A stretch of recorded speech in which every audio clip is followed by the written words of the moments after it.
மாண்புமிகு தமிழ்நாடு முதலமைச்சர் அவர்களுடைய முயற்சியின் காரணமாக இன்றைக்கு தமிழ்நாடு போக்குவரத்து கழகத்திற்காக 1666 புதிய பேருந்துகள் வாங்குவதற்கான திட்டமிட்டு இன்றைக்கு சென்னையிலே 100 பேருந்துகளை முதல் கட்டமாக துவக்கி வைக்கிற நிகழ்ச்சியை மாண்புமிகு முதலமைச்சர் அவர்கள், தமிழ்நாடு முதலமைச்சர் அவர்கள் செய்திருக்கிறார்கள்.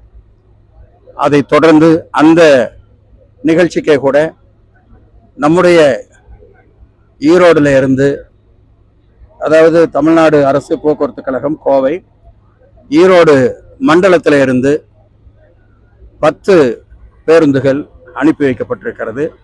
அதையும் சேர்த்துத்தான் மாண்புமிகு முதலமைச்சர் அவர்கள் இன்றைக்கு துவக்கி வைக்கிறார்கள்.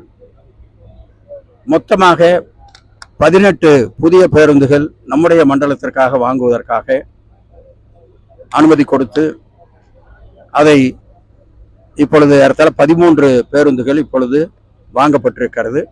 அதில் 10 மாண்புமிகு முதலமைச்சர் அவர்கள் சென்னையிலே துவக்கி வைக்கிறார்கள். 3 பேருந்துகள் இன்றைக்கு ஈரோடு பேருந்து நிலையத்திலே இருந்து இங்கே துவக்கப்பட்டிருக்கிறது. அதில் சட்டமன்ற உறுப்பினர்கள், நாடாளுமன்ற உறுப்பினர்கள் மற்றும் மேயர், துணை மேயர், மற்ற நிர்வாகிகள் அனைவரும் மாவட்ட ஆட்சித்தலைவருடைய தலைமையில் இங்கே கலந்து கொண்டு இந்த நிகழ்ச்சியில் கலந்து கொண்டிருக்கிறார்கள். இன்றைக்கு இங்கே துவக்கப்பட்டிருக்கிற பேருந்துகள் ஈரோடு ராஜபாளையம், அது கரூர், திண்டுக்கல், மதுரை, திருமங்கலம், ஸ்ரீவில்லிபுத்தூர் வழியாக ஈரோடில் இரவு 20:05, அப்போ வந்து என்ன டைமு 8:05க்கு, இரவு 8:05க்கு அந்த வண்டி புறப்படும். ராஜபாளையத்திற்கு காலையிலே 7:30க்கு போகிற அளவில் அந்த ஒரு வாகனம், ஒரு பேருந்து ஏற்பாடு செய்யப்பட்டிருக்கிறது. அடுத்த பேருந்து அந்தியூரில் புறப்பட்டு ராமேஸ்வரம் செல்லுகிறது. அது ஈரோடு, கரூர், திண்டுக்கல், மதுரை, பரமக்குடி, ராமநாதபுரம் வழியாக 8 மணிக்கு புறப்படுவதற்கான ஏற்பாடு. அதே போல் ராமேஸ்வரத்தில் 3:10 அங்கே போய் சேருகிற அந்த அங்கிருந்து சேர்ந்து அங்கிருந்து புறப்படுகிற நேரம் 3:10 அங்கிருந்து புறப்படுகிற நேரம். அதே போல் அந்தியூர்ல இருந்து கும்பகோணம் செல்லுகிற வண்டி, அந்த வண்டி ஈரோடு, கரூர், குளித்தலை, திருச்சி, தஞ்சாவூர், பாபநாசம் வழியாக அது புறப்படுகிறது. இங்கே புறப்படுகிற நேரம் அந்தியூர்ல 19:3 7:30 மணிக்கு அந்தியூர்ல இருந்து புறப்படுகிறது. கும்பகோணத்தில இருந்து திரும்பி புறப்படுவது 7:20 அங்கே திரும்பி புறப்படுவதற்கான ஏற்பாடு செய்யப்பட்டிருக்கிறது.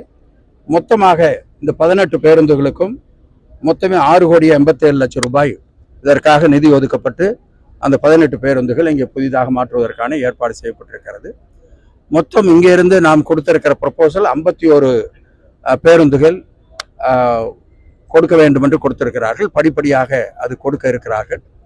அது இப்பொழுதான திட்டமே வழியே தொடர்ந்து பழைய பேருந்துகளை மாற்றி புதிய பேருந்துகளாக கொண்டு வருவதற்கான நடவடிக்கையை மாண்புமிகு முதலமைச்சர் அவர்கள் எடுத்திருக்கிறார்கள். அதில் ஈரோட்டுக்குண்டான பேருந்துகளும் கிடைப்பதற்கான வழிவகை செய்யப்பட்டிருக்கிறது. கர்நாடக மாநிலத்துக்கு இங்கிருந்து ஈரோடுக்கு பெங்களூருக்கு வந்து அரசு பேருந்து இல்லை என்ற ஒரு குறை இயக்கப்படுற வாய்ப்பு இப்பொழுது சொல்றாங்க, ஜெயம் சொல்றாங்க 2 வண்டி ஓடிட்டு இருக்கு. இப்போ 2 வண்டி இப்பொழுது ஓடிக்கொண்டிருக்கிறது. 2 வண்டி ஓடிக்கொண்டிருக்கிறது. அது வந்து சிங்கிள் தான் இல்லை 2 வண்டி ஓடிக்கொண்டிருக்கிறது. ஈரோடு பேருந்து நிலையத்தில் மேற்கூரையில் அமைச்சிருக்காங்க. அது நிறைய மலையில வந்து மக்கள் சிரமப்படுறாங்க. உள்ள நாற்காலியில் எதுவும் இல்லைன்ற குறையெல்லாம் சொல்லிட்டு இருக்காங்க. அதெல்லாம் கொஞ்சம் சரி பண்ணி நீண்ட காலமாக கார்பரேஷனில் சரி பண்ண போகிறாங்க. இப்போ கார்பரேஷனில் அதெல்லாம் சரி பண்ணுறதுக்கான நடவடிக்கை எடுத்திருப்பதாக கலெக்டர் சொல்கிறாங்க. அதுக்கான நடவடிக்கை எடுக்கப்படும். நீங்கள் அதாவது இளைஞரின் மாநாடு நல்லா முடியணுங்க. அது வரலாம். அதுக்கு பின்னாடி என்ன நடக்குமோ பல விஷயங்கள், முதலமைச்சர் சொல்ல வேண்டிய விஷயங்களை நீங்கள் வந்து எங்ககிட்டயே கேட்டுட்டு இருக்கீங்க. இது என்னங்க, இது எங்கள் கட்சிங்க இது. அப்போ எங்களுக்கு அதில் என்ன மாறுபட்ட கருத்தில் இருக்கும். முதலமைச்சர் என்ன முடிவு எடுத்தாலும் அதை வந்து நாங்கள் வரவேற்போம். தயவு செய்து இன்னைக்கு அந்த கொஸ்டின் வேண்டாம். மாநாடு நாளைக்கு வச்சுட்டு இருக்கிறோம். அதனால இன்னைக்கு இங்கிருந்து வந்து இளைஞர்கள் அணியில் மட்டும் 2 மாவட்டத்தையும் சேர்த்து, அதாவது கட்சி மாவட்டம் 2ஐயும் சேர்த்து எங்களுக்கு ஏறத்தாழ 20,000 பேர் இங்கேருந்து போகிறாங்க. அதாவது 8 தொகுதியிலிருந்து 20,000 பேர் அங்கே இளைஞர்கள் மட்டும். மற்ற கட்சிக்காரங்க எப்பவும் போல வருவாங்க. அதுவும் பல ஆயிரக்கணக்கான பேர் வருவார்கள். நேற்று திமுக நாடாளுமன்ற தேர்தலுக்கு கூட்டணி கட்சி கூட பேசக்கூடிய குழு அறிவிச்சிருக்காங்க. அதுவும் இல்லாம அறிக்கை தயாரிக்கிறதுல குழு அறிவிச்சிருக்காங்க. அந்த இதுல எதுவுமே உங்க பேர் இடம்பெறலையே. ஏங்க இது என்ன உங்களோட பேர் இல்ல, அதில் இருக்கிறவங்க இல்ல அதில் இருக்கிறவங்க பூரா மூத்தவங்க எந்தெந்த ஏரியாவுக்கு போடணும் இல்ல. இதெல்லாம் அப்படி இல்லைங்க. எங்களுக்கு வேற ஒர்க்கை கொடுத்துருக்காங்க. அந்த ஒர்க்கை நாங்க பார்ப்போம். தேர்தல் அறிக்கைங்கிறது முக்கியமான இல்ல தேர்தல் அறிக்கை ஏற்கனவே இருந்த தேர்தல் அறிக்கையில் இருந்தது கூட அந்த வேற டீம் தான் இருந்தது.